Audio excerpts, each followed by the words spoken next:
I'm here with Devan Acosta, the head golf coach at Hanover College. How are you doing, Coach? Good. How are you doing, Gavin? Good. So can you tell me a little bit about Hanover College? I know it's a Division III school in Indiana, but can you tell me a little bit about more about the college? Yeah, it's just a small liberal arts school, Hmm. right on the Ohio River.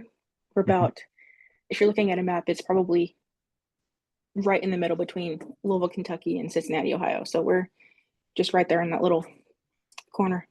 Nice. So can you tell me what is it like for you to be both the men's and the women's head golf coach? It's fun. You get like the best of both worlds, I'll say. The men are a lot more outspoken, a lot more openly competitive, but um, I'm a lot closer, I think, with the women just because that's where I came from. Um, yeah, it's just fun to be able to teach and coach both of them because they both have different coaching needs, coaching styles. So it's cool just to be able to do both. So can you tell me a little bit about, how was the fall season for both of your teams? It was really good. Hmm. From last year to this year, each team dropped 5 to 10 strokes per team, like the team score. So that was great to see that improvement from then to now. Um, the men's team, they broke 300 for the first time in like 4 years. So they shot a 299 at the first tournament. Um, and then the women, we broke a team school record as well, our 54 hole school record by like 50 strokes. And one of the women broke two individual records. So far the fall season's gone really well, and I'm really hopeful for what the spring brings. So Nice. So can you tell me about Dawson Long, last year, getting medalist honors last year at the Heartland Conference Championship? yeah, that was amazing. Mhm. He played really well like all year, so we Mhm. were definitely hopeful that that would be the outcome.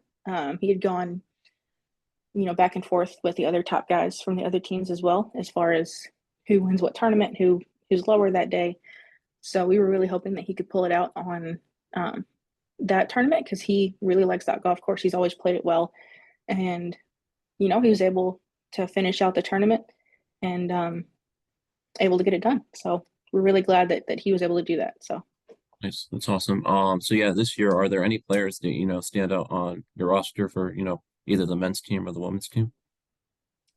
on both teams, it Hmm. seems every player pulls their weight. Nice. So, um, they can really lean on each other. On the men's side, we did have Cole Rudinger from Louisville, Kentucky. He came back from injury from last year. He tore his ACL last year, so he was out for the whole year last year. He's come back and he's really led this team score wise. He's got our low score this year. And then on the women's side, of course, like I said, the team broke the team 54 hole scoring record, but Mallory Mortal, she's a sophomore from Westfield, Indiana. She was able to break two of the individual school records. So right now, those two are the ones that are kind of standing out, and I'm hoping in the spring the other we'll start to see others kind of pop up and really do their own thing as well. Nice. Well, everyone pulling their own weight. That's a very good thing to have. So, yeah. Yeah, absolutely. Hmm.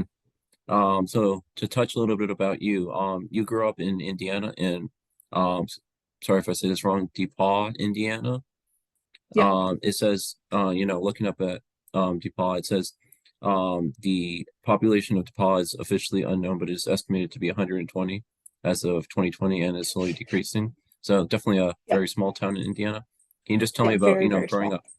growing up there and, what it was like for you, growing up in Indiana?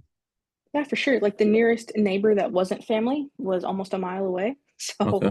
it's very small. Yeah.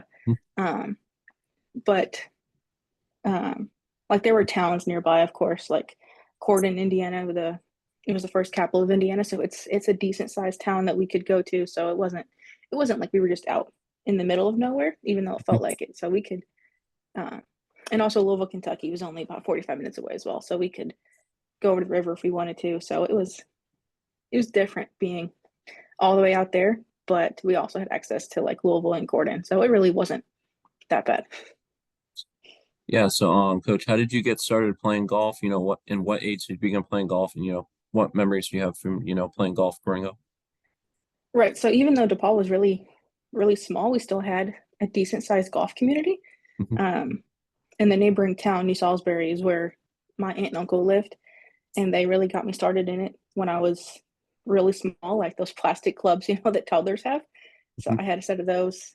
Um, Started playing junior golf like competitively when I was 12. So I got started really young in playing and getting used to it. So yeah, they got me started really young. Um, yeah, just core memories, from high school golf and junior golf, just playing competitively and through high school and the Indiana Golf Foundation as well. Nice. So yeah, did you play any, junior or high school golf growing up? And Hmm. if so, how was your experience, playing junior or high school golf? It was fun. We didn't have much of a team in high Hmm. school. It was me and three other girls, so we were just enough to field the team. Uh, yeah, it was just me and a couple friends that I had play with me. So uh, I was pretty much the only like scorer out of the team, unfortunately. But it was still fun going to tournaments, playing with them, and those little 9-hole school matches. It was really fun. Got to go to regionals 3 times. Never made it a state, but playing at regional and having them as a support was also really fun. So yeah, Coach, you're from Indiana. So was your Hmm. goal always to attend Hanover? You grew up over an hour drive away, but Hanover's still in your home state. So was your goal always to attend Hanover, or were there, other schools you were looking at attending for college? There were other schools that I was looking for. I honestly had no idea Hanover existed Okay. until their coach contacted me. Um, I really wanted to go to like either Ball State or I was looking at Oakland City University as well. Mhm. Um, but golf wasn't an option at Ball State, and it would have been at Oakland City. But I just fell in love with Hanover when I came on campus to visit. Um, Talking to Coach Perry and talking to some of the girls that went here, I knew them from high school golf. So to me, it was kind of a no-brainer where I was going to go once I learned of the school and who was going here and who the coach was. So yeah, Nice. I just kind of ended up here. So Well, it seems like you made a very good choice. You had a very successful career at Hanover. Can mhm. you tell me, what was it like to help guide the women's golf team at Hanover to four straight Heartland Conference Championships? And also, what was it like to go to four straight NCAA tournaments from 2013 to 2016? I mean, there's not really any words that can describe it. Um, it was just incredible. Our freshman year or my freshman year, we were hopeful that we'd win. We thought we would, but when we actually were able to take it home by a decent amount, it was like 30 strokes or something. We were able to win. It was just great, and then the fact that we could continue that success all the way through my senior year, it was just fantastic. Um, and then go into the NCAA is just another level of competition. Everything is just so well put together that we didn't really see at home the kind of competition it was. Um, yeah, they just treat you differently down there. You're thinking you're the best of the best now, so you get to actually play a tournament that treats you like it. And it was just a lot of fun being able to play that competitively and also reap the benefits from being able to go to the NCAA. Nice. That's awesome. So yeah, can you just sum up, how were your 4 years, getting to attend, play college golf for Hanover? Can you just sum up, your college career at Hanover? Yeah, it was fantastic. Like I said, I knew some of the girls like from high school junior golf, so it was nice to come in already having some familiar faces that I could hang out with and see, and also still compete with on a team level. Um, so yeah, we definitely push each other to be better. I would say it was really fun too. Like we would go to a tournament and kind of expect to win rather than have it as a let's hope to do this. It was more of if we didn't win, it was definitely a loss on our part. Um, so it was a lot of fun just being that successful, at least in our region. Yeah, so that's kind of something I'm hoping to bring back to the teams now is being that dominant in the conference. So my next question is something I'm curious to learn more about. So can you tell me about your time working in inpatient and psychiatric care? I think that seems like an interesting career path that you took. Yeah, it was definitely interesting. Like it in Hanover, I studied Mhm. psychology, so Okay. that had always been a passion of mine is mental health.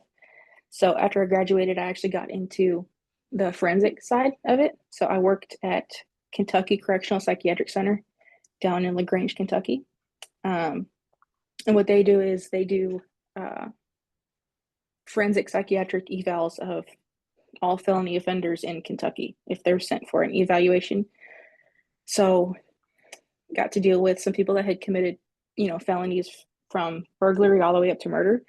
So it was interesting to say the least, some of the experiences that we had there. And I spent 4 years there, and then I moved on to a hospital in Southern Indiana. That was definitely more my speed, dealing with people that came in for help, wanting help either with depression, anxiety, that kind of thing. That it was like the more 72-hour hold kind of thing that people hear about. So it was fun getting a lot of experience with leadership and stuff. So yeah, so you graduated from Hanover in 2017. So yeah, what does it mean to you to be back at Hanover as the head golf coach for both the men's and women's teams? I mean, it means everything, like this is the place where I got to feel that success and met a lot of great friends. Had a fantastic head coach. He taught us a lot about life, as well as golf and what it means to put in the work and see the work pay off. So that's what I want to give back to these kids as well, because they've not had that figure. A lot of them have had pretty much a coach a year since my coach retired in 2018. So it means everything to be able to give back what I was able to experience.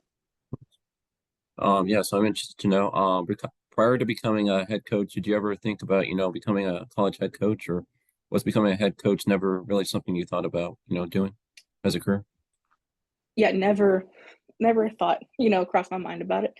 I always thought it might be fun to be like a high school coach, kind of just off the side for whatever main job I had.